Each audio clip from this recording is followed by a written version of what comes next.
Assalamualaikum warahmatullahi wabarakatuh. Salam guru penggerak. Berjumpa lagi dengan saya Septia Linda, CGP Angkatan 9 kelas 092 dari SDN Rejomulyo Kabupaten Magetan. Izinkan saya mengucapkan terima kasih kepada pembimbing fasilitator Ibu Dwi Indrawati, ST, SPD, MPD, dan juga pengajar praktik Ibu Siti Nurhasanah, MPD.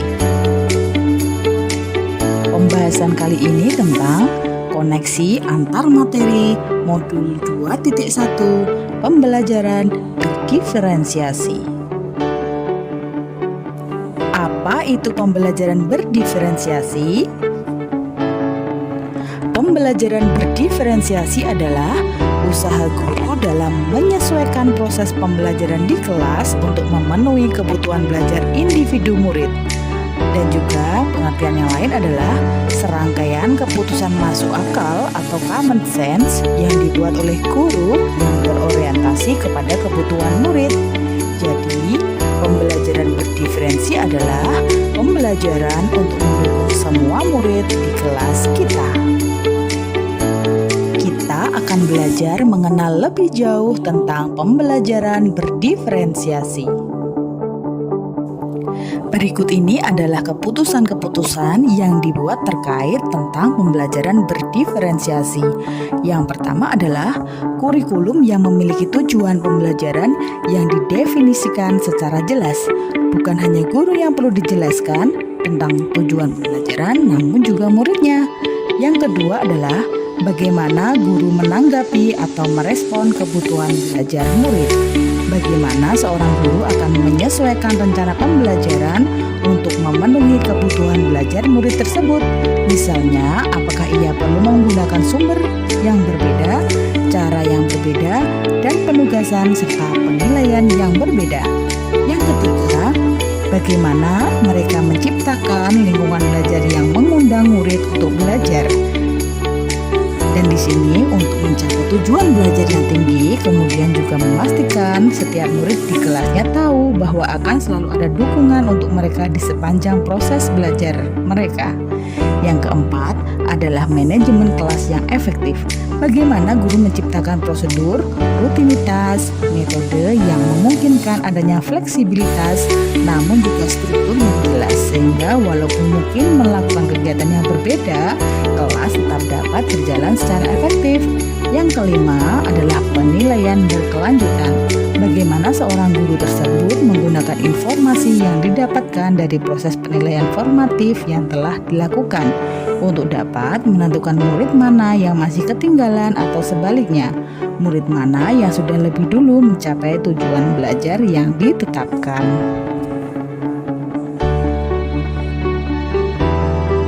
Bagaimana cara melakukan pembelajaran berdiferensiasi di kelas? Berkaitan dengan kebutuhan belajar murid, guru harus memahami 3 aspek berikut. Yang pertama, kesiapan belajar murid atau readiness. Yang kedua, minat murid. Dan yang ketiga adalah profil belajar murid.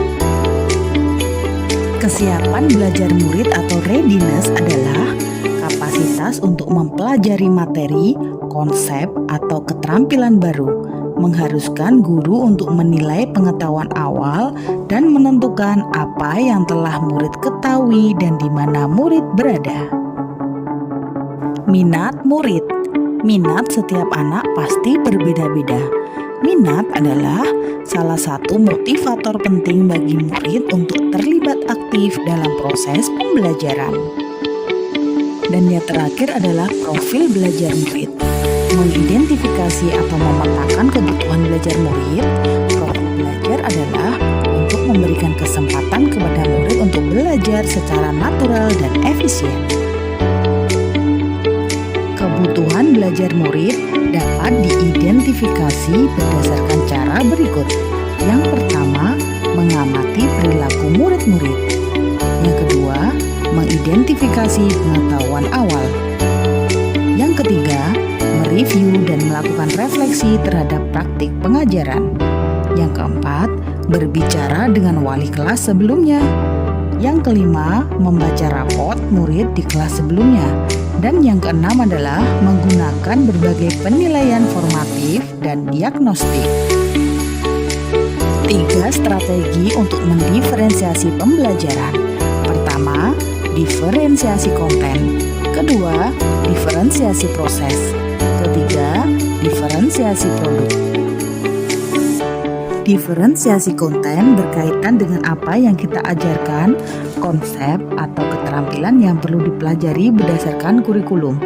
Mendiferensiasi konten bisa dilakukan dengan membedakan pengorganisasian atau format penyampaiannya, bukan mengubah atau menurunkan standar kurikulum. Sedangkan diferensiasi proses adalah kegiatan yang memungkinkan murid berlatih dan memahami atau memaknai konten dengan cara membedakan proses yang harus dijalani murid. Sedangkan diferensiasi produk adalah bukti yang menunjukkan apa yang murid telah pahami dengan cara membedakan atau memodifikasi produk sebagai hasil belajar murid, hasil latihan, penerapan, dan pengembangan apa yang telah dipelajari. Adakah keterkaitan antara modul pembelajaran berdiferensiasi dengan modul lainnya? Kaitan modul 1.1 dengan modul 2.1. Untuk dapat melakukan pembelajaran berdiferensiasi, maka guru harus berusaha memenuhi kebutuhan belajar anak sesuai dengan kodrat alam dan kodrat zaman berdasarkan filosofi Ki Hajar Dewantara. Kaitan modul 1.2 dengan modul 2.1. Dalam melakukan pembelajaran berdiferensiasi, seorang guru penggerak harus berpihak pada murid, reflektif, mandiri, kolaboratif, dan inovatif untuk menciptakan pembelajaran-pembelajaran berdiferensiasi agar dapat memenuhi kebutuhan murid.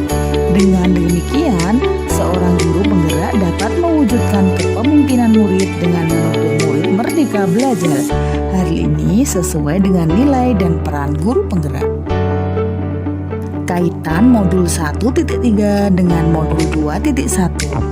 Pembelajaran berdiferensiasi dapat menjadi salah satu strategi untuk mewujudkan visi guru penggerak yang berpihak pada murid. Dan yang terakhir adalah kaitan antara modul 1.4 dengan modul 2.1. Dalam pelaksanaan pembelajaran berdiferensiasi antara guru dan murid harus ada kesepakatan kelas terlebih dahulu agar proses pembelajaran dapat berjalan dengan baik sesuai dengan nilai-nilai budaya positif. Sekian pemaparan dari saya tentang koneksi antar materi modul 2.1 tentang pembelajaran berdiferensiasi. Semoga memberikan manfaat untuk kita semua. Salam guru penggerak, tergerak, bergerak, menggerakkan. Wassalamualaikum warahmatullahi wabarakatuh.